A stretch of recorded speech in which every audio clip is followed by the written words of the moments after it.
Saya sebut satu nama yang paling hebat di situ adalah Bung Harvey Malaiholo.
Halo pemirsa, bersama saya Faisal 6444 dalam acara Jurnal Media Indonesia Jalan-Jalan.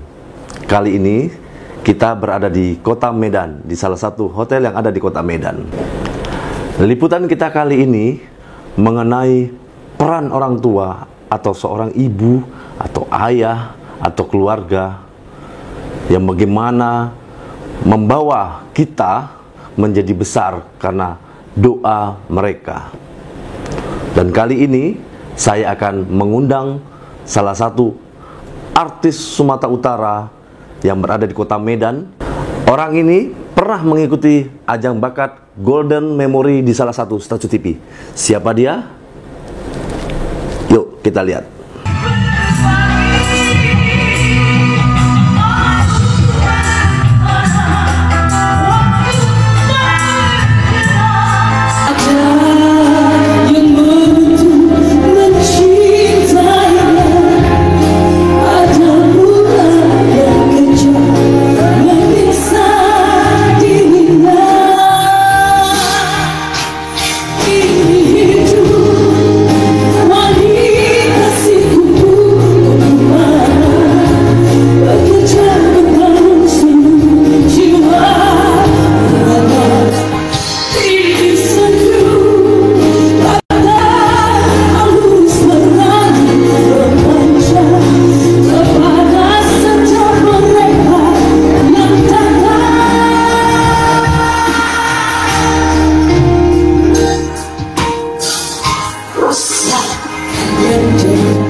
Hai pemirsa Jurnal Media Indonesia Jalan-Jalan, saat ini saya berada di Kota Medan dan saya hari ini sengaja wawancara eksklusif dengan Ray Gomez, salah satu peserta dari ajang bakat Golden Memory.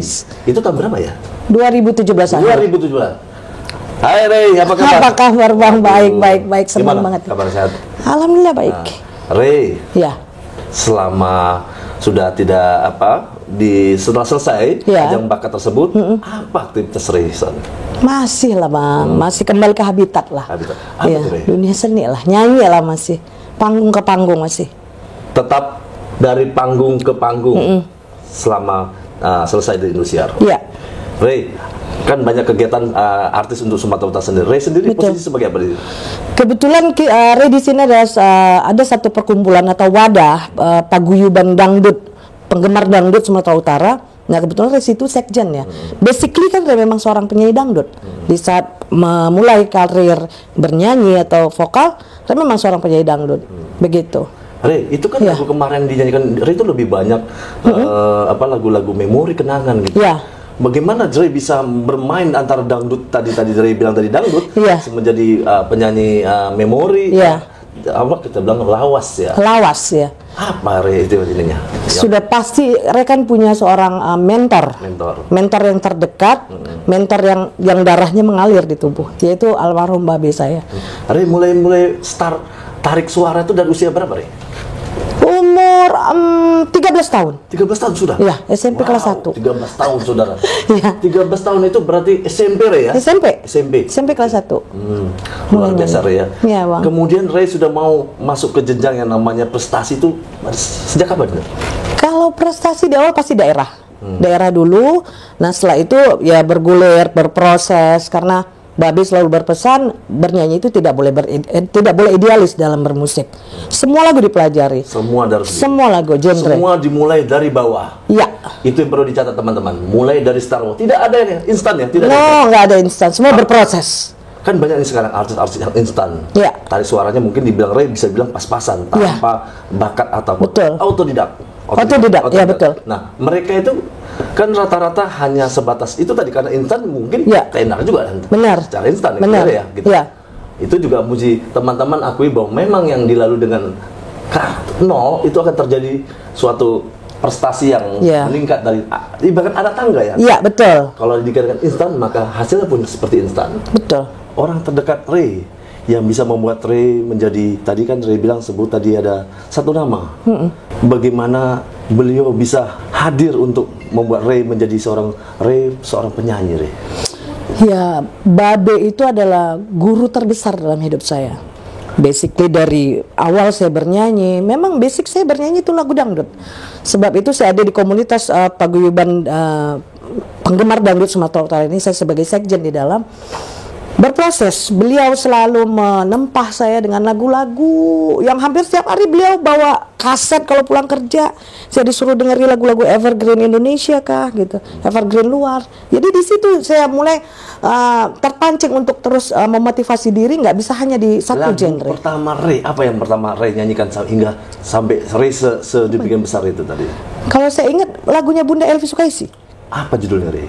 Cincin Kepalsuan. Nah, ini dia. Bunda Elvi Sukaisi, lihat ini. Seorang Ray menjadi orang yang berbakat karena lagunya Elvi Sukaisi. Memacu supaya Ray menjadi penyanyi karena Bunda Elvi Sukaisi. Iya. Orang tua adalah, yang mengangkat karir kita dari awal, dari titik nol, Ray. Iya. Kira-kira di mata Ray sendiri, seorang bunda, gimana? Ibu itu adalah segalanya bagi saya. Kalau cerita ibu gimana ya, Bang? Iya. Beliau yang nggak pernah meninggalkan saya dulu di saat mulai bernyanyi, sampai saya harus show keluar daerah, ke Aceh sebulan, bahkan saya harus terkadang diminta untuk menjadi tamu kenegaraan di duta-duta bangsa di luar negara seperti Pineng.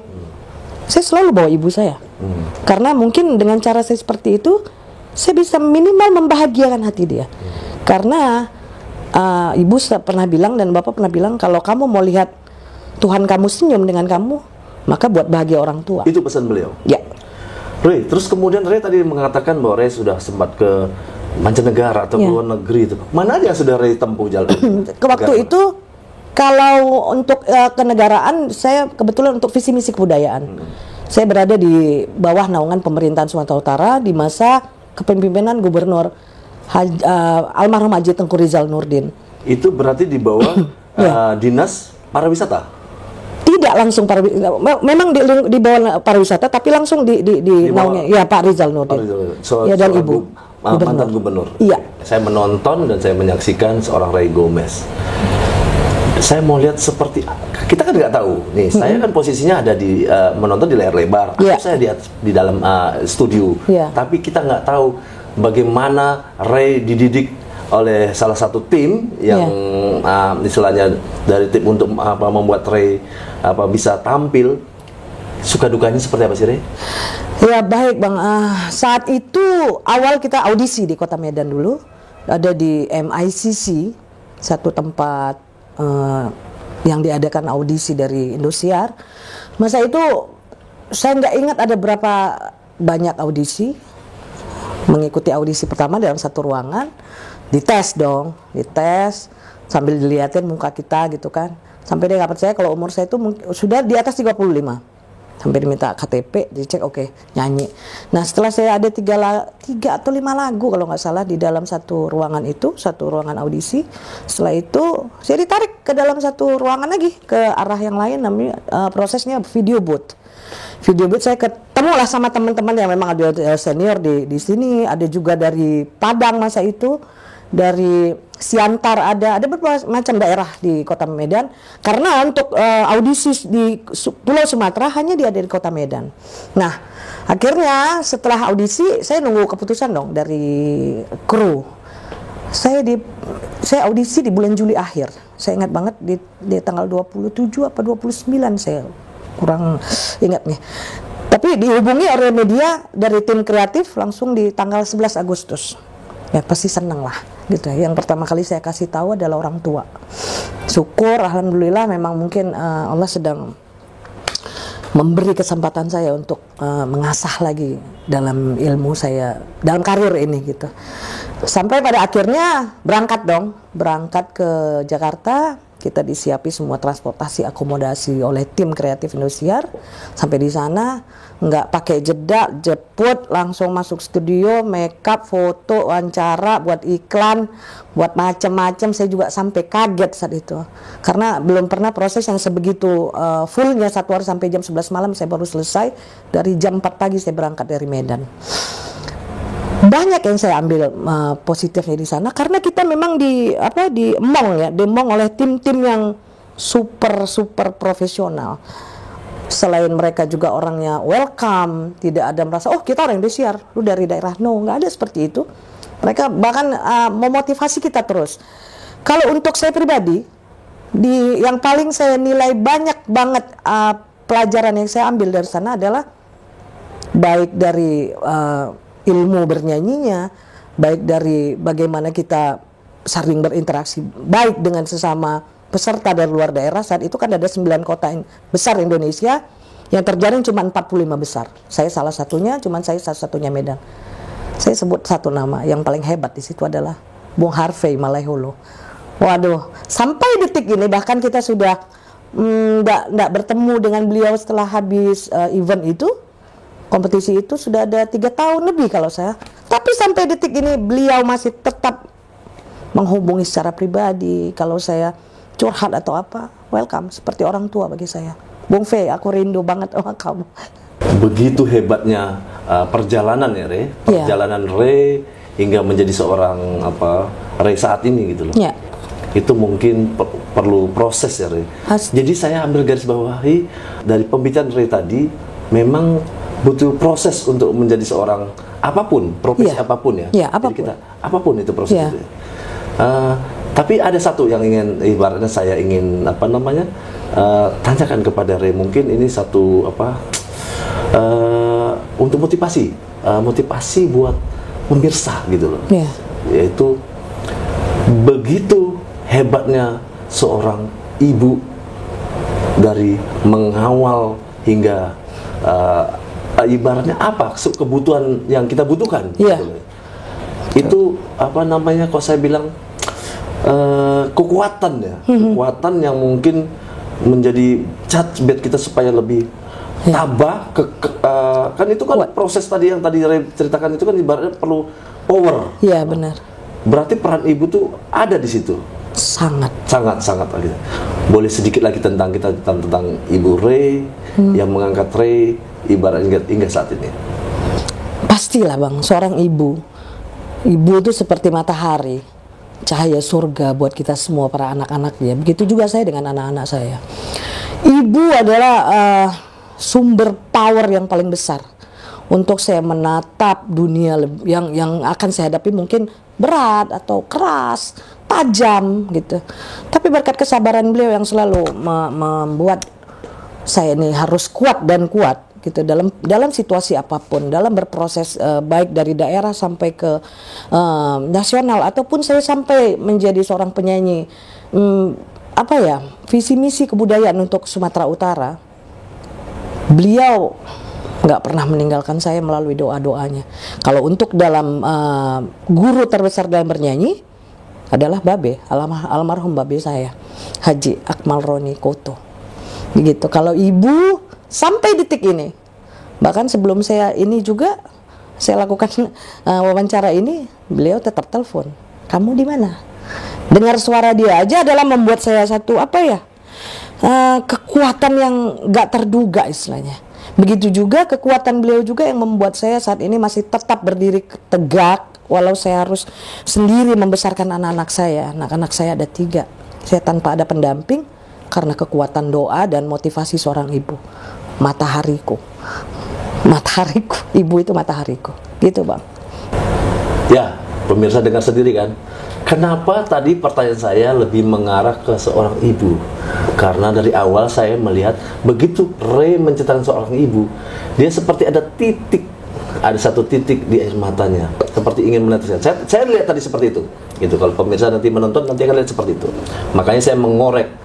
Ini kita tanpa konsep. Jadi wawancaranya Muri kita tanpa konsep dan kita real misalnya berbicara tentang seorang Ray. Jadi kita garis bawahi memang semua apapun yang kita lakukan tidak ada. Kita garis bawahi tidak ada yang nama instan. Apapun yang berkaitan dengan instan, maka instan pun membuat dia selesai sampai di situ. Tapi begitu dia gali dari nol ke titik nol hingga di atas, maka dari tahap-tahap itu dia pun akan tetap bertahan di atas itu tadi. Sepakat ya Ray? Sepakat Bang. Pemirsa, jangan lupa Jurnal Media Indonesia Jalan-Jalan, seorang Ray berhasil kita ungkap. Ray, terima kasih atas kehadirannya. Sama-sama Bang. Acara kami. Sama-sama. Ya, terima kasih banyak. Sama-sama Bang. Pemirsa Jurnal Media Indonesia, terima kasih atas, saya pertama mengucapkan terima kasih kepada Ray telah mau hadir di acara kita Jurnal Media Indonesia Jalan-Jalan. Bersama saya Faisal 6444, Jurnal Media Indonesia Kota Medan melaporkan.